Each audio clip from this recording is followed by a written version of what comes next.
Hello friends, आज हम देखेंगे law of diminishing marginal utility.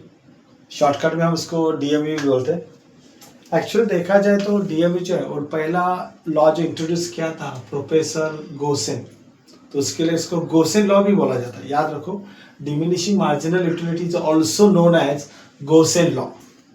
लेकिन इसको डिटेल में बाद में डिस्कस करने वाले कौन थे? Professor Alfred Marshall. उनके बुक्स का नाम तो आपको शायद पता ही रहेगा, प्रिंसिपल्स ऑफ इकोनॉमिक्स। चलो उनका पहले स्टेटमेंट के बारे में डिस्कस कर लेते हैं। क्या स्टेटमेंट था, उन्होंने सजेस्ट किया था उसके बारे में। Other things remaining constant. अभी अदर थिंग्स कौन कौन से अदर थिंग्स है? Rationality, homogeneity, continuity, reasonability, divisibility, cardinal measurement, single bond and constituency. Right, ये इनमें कुछ चेंजेस नहीं होना चाहिए, इसीलिए वर्ड यूज किया है other things remaining constant. The additional benefit which person derive मतलब गेट, right? Additional benefit मतलब extra benefit which person derive from a given increase in his stock. जैसे कि मान के चलो यहाँ पे स्टॉक इंक्रीज हो रहा है, राइट है ना, उसको एडिशनल बेनिफिट मिला। पहले से कितना मिलता है? 10, दूसरे से कितना? 8, right. In stock of a thing मतलब यहाँ पे कमोडिटी है। Diminishes with every increase. देखो यूटिलिटी क्या हो रहा है? मार्जिन कम कम होते जा रहा है, कम कम होते जा रहा है, मतलब हम उसको क्या बोल रहे हैं? डिमिनिशेस हो रहा है, देख रहे हैं। Diminishes with every increase in the stock that he already has। उसके पास कितने यूनिट्स है? 7। उसके पास पहले से 7 यूनिट्स का स्टॉक है, लेकिन जैसे वो स्टॉक इंक्रीज होते जाता है, क्या हो रहा है? उसका मार्जिन यूटिलिटी भी क्या हो रहा है? डिमिनिशेस हो रहा है, राइट है ना। यही उसका स्टेटमेंट था, राइट। वही अगर हम ग्राफिकली प्रेजेंट करते हैं, ग्राफिकली प्रेजेंट आ रहा है और यहाँ पे 3 स्लोप प्रेजेंट होते हैं law of DMU.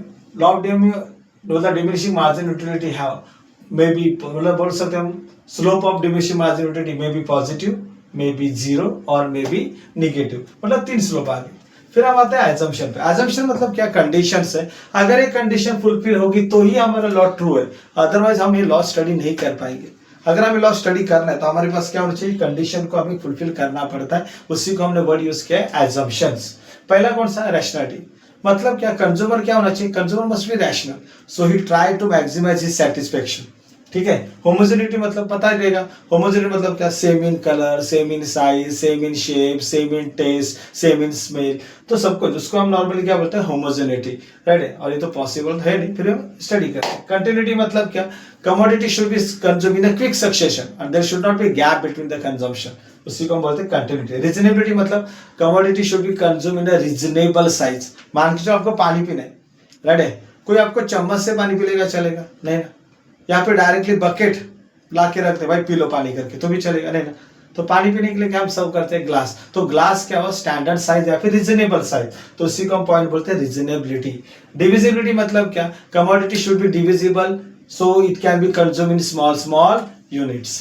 Indivisible commodity के लिए लॉ एप्लीकेबल नहीं है।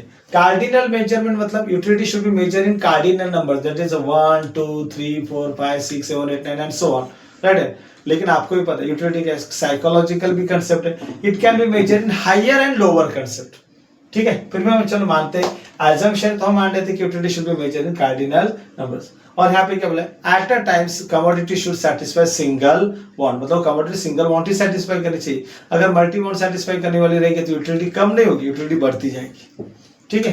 कॉन्स्टेंसी होनी चाहिए, ठीक है। कॉन्स्टेंट मतलब क्या? आपका टेस्ट, हैबिट, लाइक, प्रेफरेंस वगैरह क्या होना चाहिए? कांस्टेंट होना चाहिए। फिर एक्सेप्शन। एक्सेप्शन में देखो हॉबीज, यहाँ पे मैंने हाईलाइट किया है वायलेट द एजम्पशन। वायलेट का मतलब क्या होता है? इग्नोर करना, ठीक है। हॉबीज, हॉबीज मतलब बहुत सारे लोगों को हॉबीज होती है ना, collection of rare pictures, coins वगैरह। तो यहाँ पे क्या है? कौन सा पॉइंट होता है? होमोजेनिटी और कंटिन्यूटी। ये जो एजम्पशन उसको इग्नोर करता है, हम बोल सकते हैं it violate the assumption of homogeneity and continuity. फिर आता है हमारा माइजर। क्या है? माइजर मतलब कंजूस, पता ही रहेगा, है कि नहीं, उसमें कोई रैशनैलिटी नहीं, तो इसका हम क्या बोलेंगे? It violate the assumption of rationality. Addiction मतलब ड्रंकर्ड वगैरह, इट वहां पे भी सेम आएगा, it violate the assumption of rationality. Power, power money power हो सकता है, कोई बोलते हैं ना सत्ता, पॉलिटिक्स में भी पावर है कि नहीं, तो वहां पे भी क्या है? रैशनैलिटी है, मतलब it violate the assumption of rationality. फिर लास्ट में आता है money. Marginal utility of money never be zero. याद रखना इस पॉइंट को कि मार्जिनल यूटिलिटी ऑफ मनी की कभी भी जीरो नहीं होती। अगर कोई रिच बंदा है तो उसके लिए माइजॉरिटी ऑफ मनी क्या है, लेस है, लेकिन for poor person majority of money more है। मान के चलो कोई अंबानी जैसा बंदा रहेगा या तो अदानी वाला कोई बंदा रहेगा, उसके पॉकेट से अगर मान के चलो 10,000 रुपीज या तो 1,000 पकड़ लो, 1,000 रुपीज का अगर कोई कहीं पे मान लेकिन 2 नोट्स गिर जाते तो उनके लिए तो कोई प्रॉब्लम नहीं है, लेकिन अगर कोई पुअर बंदा है तो उसके लिए तो बहुत बड़ा टेंशन है। क्यों? क्योंकि marginality of poor person is very high. Clear भाई? अगर आपको वीडियो पसंद आया हो तो वीडियो को लाइक करो, चैनल को सब्सक्राइब करो।